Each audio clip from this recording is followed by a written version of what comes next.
Well, good afternoon and welcome to another edition of Islandstats Sports Talk. Joining me today, or this afternoon, is the Bermuda Championship Tournament Director, Mr. Sean Sovacool.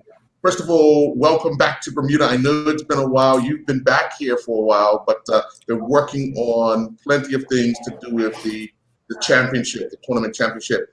Yesterday it was announced that it will be a standalone event due to the China event being canceled. But it opens up quite a bit now, even the purse increasing, the number of participants increasing as well. Just give us an insight as to what this championship will look like this year as opposed to the inaugural year last year. Yeah, well, it's been a very interesting couple of months, Earl, and thank you again for having me back on. I think the one thing that's been most interesting for the team is just the day-to-day changes. And we finally kind of got to a point where, okay, we've got to pull the trigger and we've got to determine how this is going to look and feel and what we're going to ask for in terms of fan participation. And then lo and behold, we get word from the tour that the HSBC championship, and I'm sorry for them, unfortunately, will be canceled in China. But to our benefit, we are now able to be a full field event. We are now able to hopefully welcome some of the best top players in the world. We have a larger purse this year, and again, the expanded field, as you pointed out. The changes that are coming day in and day out are remarkable. So we finally kind of put it to a plan. And what we've done is we've taken that plan and we've made some requests of the PGA Tour and also worked very closely with the local authorities to try and figure out exactly what we're going to be able to do from a fan perspective. I would guess, and it's only fair to say, that the fan perspective is going to have to be different to do an event like this and to do it safely and in the mode that I know Bermuda would expect, nothing else. To have a limited amount of spectators is probably going to have to be the way that we're going to have to look at this. At the same time, there is going to be hospitality opportunity. There is going to be spectator opportunity, we believe, once we get that approval. And we'll be able to come back to you in time to let you know exactly what that's going to look like. I just want to take this point, and I'm sorry, but I want to take this point to just say thank you to the island and everybody who's been so patient with us, and to say thank you to all the folks in the government positions who have helped us, coached us, and taught us about how to handle this situation, because certainly it's never been anything we've had before. Looking around at the PGA and how it returned, there were many restrictions in place. It looks as if now we're well into what the players would consider a season, or it's just ending, but they are now comfortable a lot more than they were at the beginning. Now, most of them have stayed in the U.S., traveled through the U.S. This will be a little different because they must travel outside of the U.S. Has there been any kind of early talk about travel for players? Oh, yeah. We've had a lot of conversation about it. The nice thing about it is, and I give a lot of credit to the PGA Tour, because I think they've successfully gotten their way back onto TV. The ratings have been awesome.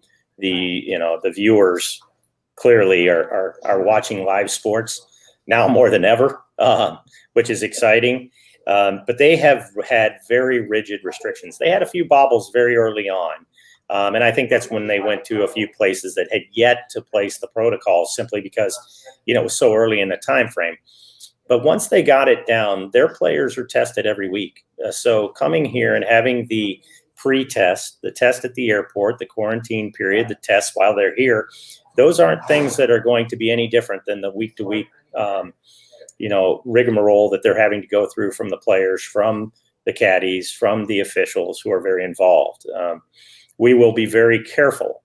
These players have to be kept what we're calling inside a bubble. So The host hotel is the Hamilton Princess this year. The players will go to the Hamilton Princess. The caddies will go to the Hamilton Princess. They'll have their own private transportation to and from, and they'll be able to go out a little bit, but it's not like certainly what you'd seen last year, where people could freely move around. We try and keep them safely in a bubble. Yeah, that's a bit different from last year, because last year the caddies were at Southampton, Fairmount Southampton, yes. And the players were at Hamilton. But I guess it's a little different this year. Will we see the same transportation that we saw last year from Hamilton Princess to Southampton? Yeah, so for people outside the bubble, we'll have buses that will take people to and from the golf course. But for the players and the caddies and those inside the bubble, they will take the ferry to their own charter at Rockaway Dock, and then they'll be brought in, and then repeat that going back. So it's got to be separated, obviously, from the sponsors and the other folks who will be staying there and having the opportunity. We will have a pro-am, and so there will be some intermixing between the players and amateurs, and those amateurs, whether they are here already in Bermuda or they're coming from outside of Bermuda, they'll be tested just as you would expect, so that they can enter into that bubble on that Wednesday. We do have some teams still available for the pro-am if people are interested, but ultimately, we've kind of got this very specific amount of hospitality and this very specific amount of spectators that we're going to be asking for. And so I anticipate once we are able to announce those numbers that there'll be some pretty keen interest in it. Adding the extra 12 golfers to the field almost adds in another hour of play. How does that be managed if are we looking to start maybe an hour earlier tee-offs as opposed to the same time as last year? Yes, I think we'll push sunset and sundown a little bit more than we did last year. Once the cut line happens, you're really only talking about 2 days. You're talking about Thursday and Friday, and then it kind of, it makes itself a bit more normal. I could see us being out there a little bit earlier, and we certainly will push daylight. Obviously, if we have days like we had last year where it was absolutely beautiful, we'll have no problem getting them around. But we'll be challenged a little bit more if we get into weather situations, and that can always happen, getting them on and off the golf course, and perhaps some players having to play more than 18 holes in a given day because we just don't have a lot of time to bring people off the golf course then put them back on, if in case we get into a weather situation. So it'll be a challenge, no doubt. Everything about 2020 has been a challenge. So why would we expect anything else, right? I know, talking to a few of my friends who love the sport of golf, this morning, once that announcement was made, they're chomping at the bit because this kind of opens the field up to quite a bit of the guys in the top half. And when I say the top half, I'm talking 1 through 50, because it was stated that the top 50 would have had to go to China, but with China being off, and I think some players will want to get a good start to the season and using this as one of those stepping stones. Are you excited that the field now, and unfortunately for the HSBC, the event in China is called off, but are you more excited now? Because having top 10 players in the world under your remit, because basically you're the tournament director for this, it's a little more stressful, isn't it?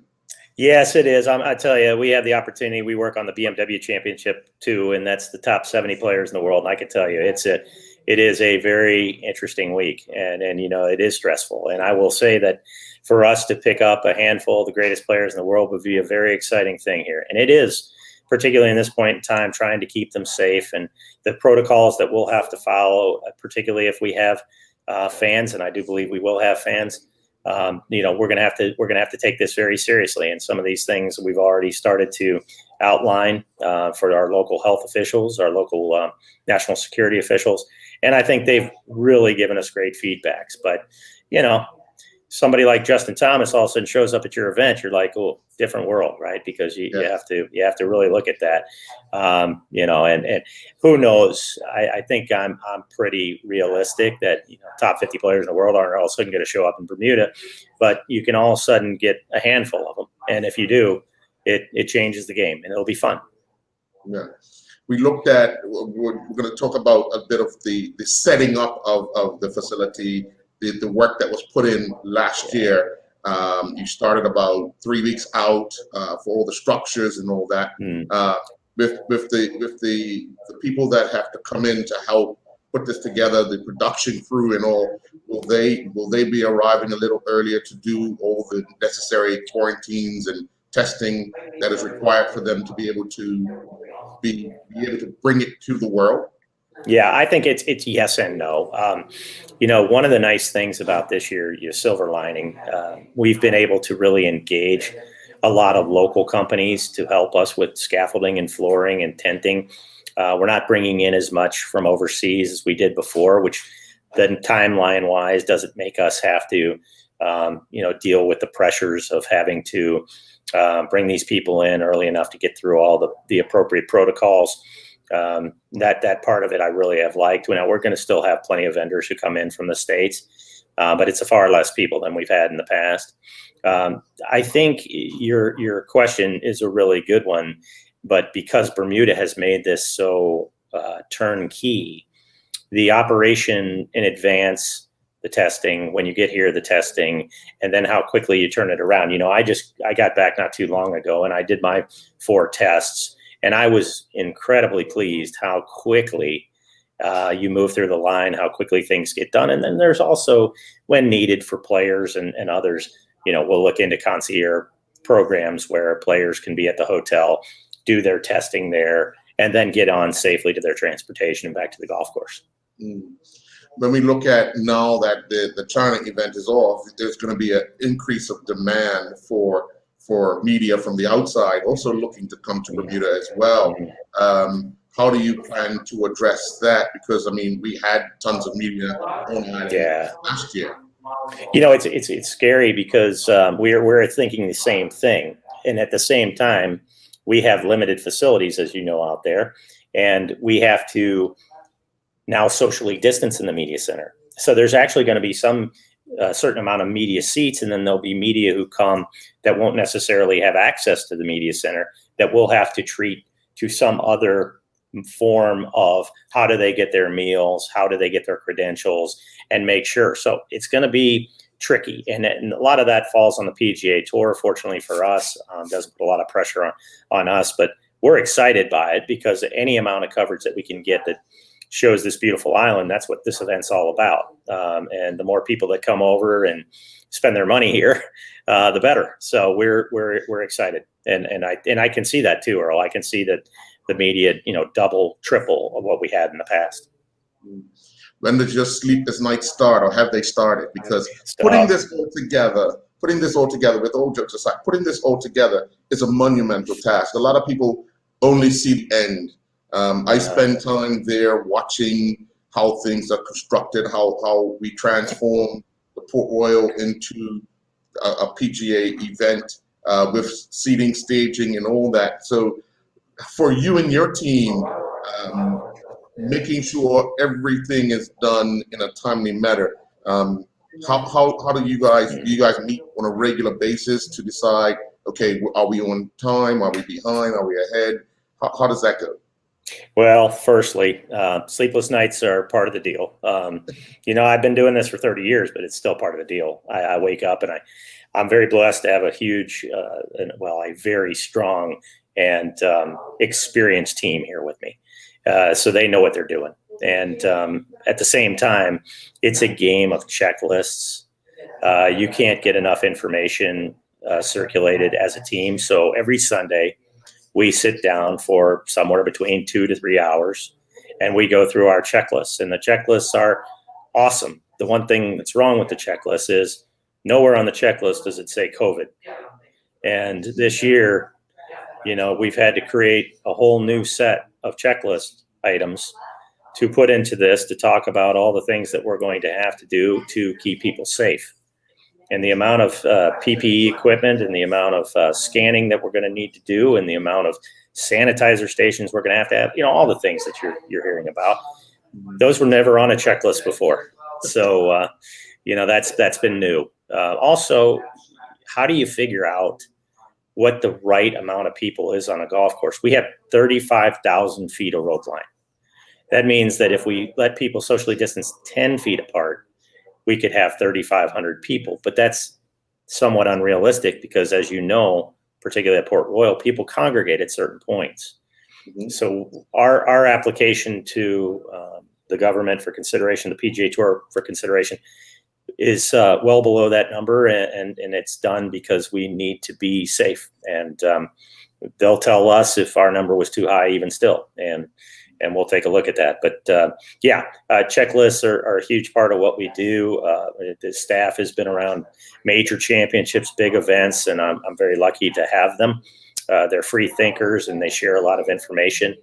And then the last thing I'll say about it is the PGA Tour as an organization, and I don't know that every league can say the same, but I'll say for the PGA Tour, they have attacked this situation. They have communicated brilliantly with our staff, and they've set protocols that are both manageable and at the same time rigid enough to make you feel safe. One thing I noticed, the defending champion for this year left Bermuda and had a remarkable year. I know he would need to be back on these shores to try and emulate what he was able to do, because his career that was about to end about a year before really took off this year. So are we looking for another, what we would call a Cinderella story, or? Yeah, isn't that great? I mean, Brendan, first of all, Brendan's become a friend. He's been very good to the island. He's done some things for us promotionally. He's sat in on virtual volunteer meetings. He's done a lot of great stuff. He's just a Superman. And I think he's had a kind of year that is, certainly going to be with him for a long, long time. He was disappointed, I think, that he wouldn't be able to come back and repeat, but now he can. And I haven't talked to him, obviously, since the announcement, but it'll be interesting to, see as quickly as he comes back to sign up for the event. I would suspect we'll see Mr. Todd back with us. And we're looking forward to it, because the show he put on last year was a phenomenal one, and then to leave the shores. And the thing is, as we talk about events in Bermuda, everywhere he went after that he was the Bermuda Championship. I know.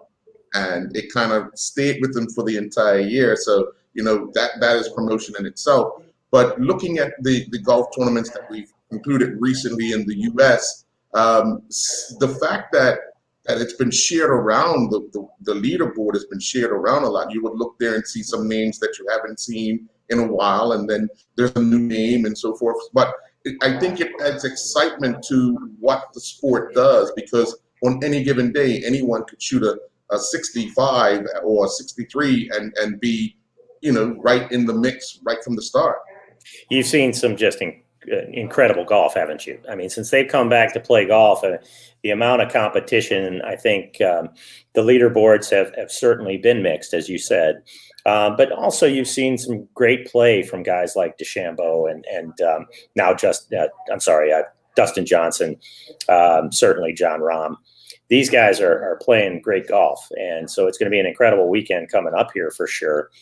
I suspect, these guys, they're feeling very comfortable about being in the situation that they're in right now, the way the tour has kept them in this bubble. I think that's really going to benefit us. We're getting some big names here in Bermuda because Bermuda has proven it's safe. They've done a great job. And so if we can get that kind of competition over here, it's going to be a heck of a lot of fun because, Port Royal, it didn't show its teeth last year. But if you get it to where it's a little bit windy out there, you're going to have some really cool competition. And I hope you see a little of that, frankly. Yeah. Looking at how things are ending and how things are moving forward, how the conversations about this particular event weren't easy. I know that for sure, not even being in the room and all that. But what was the driving force to ensure that this event got played this year? Well, I think, ultimately they want to have an event here in Bermuda because it showcases the island so beautifully on Golf Channel. We have this great TV window. I give total credit to the BTA and the Bermuda government to say, hey, look, this investment is so worth it when you consider the amount of jobs that it makes for the island, the amount of money that goes to charity, but also the amount of eyeballs on it that, you see this beautiful landscape of Bermuda and what it's all about. So I think they were the driving factor. The PGA Tour certainly didn't want to have a misstep. They wanted to continue to keep their schedule where it was. So I think that was a pretty easy decision. The more complicated decisions obviously come with how do you keep everybody who's going to be around the event safe? And those discussions have been remarkable, cooperative, collaborative. And I feel very fortunate to be in a situation where I hope that we can come back to you in a couple of weeks and say, look, we're going to be one of the first events back that's truly going to have a group of fans here.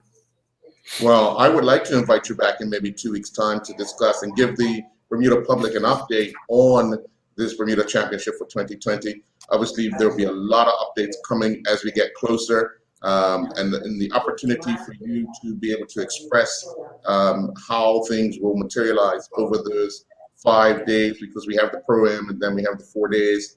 I think it's in the best interest of the public to hear from you, to understand what you guys have got to go through in order to pull this off with the help of the folks at Port Royal, the BTA, the Bermuda government, the health officials, and everyone. So if we can, in about 2 weeks, come back and give us another update.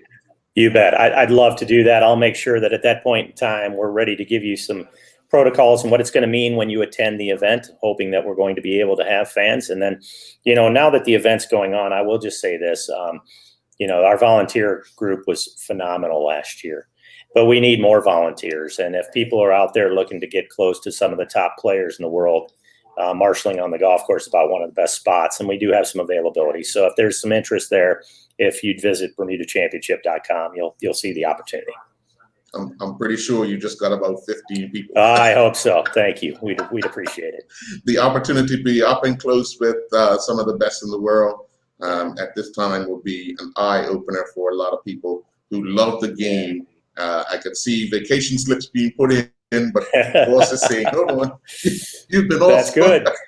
That's good. We'll take you. Come on. Okay, well, thank you very much for joining me, Sean. I do appreciate it, and I look forward to getting another update in a few weeks' time on the Bermuda Championship 2020 that will take place at the Port Royal Golf Course in October. Thanks for having me, Earl. All right. Enjoy the day. All right. Bye now. Bye.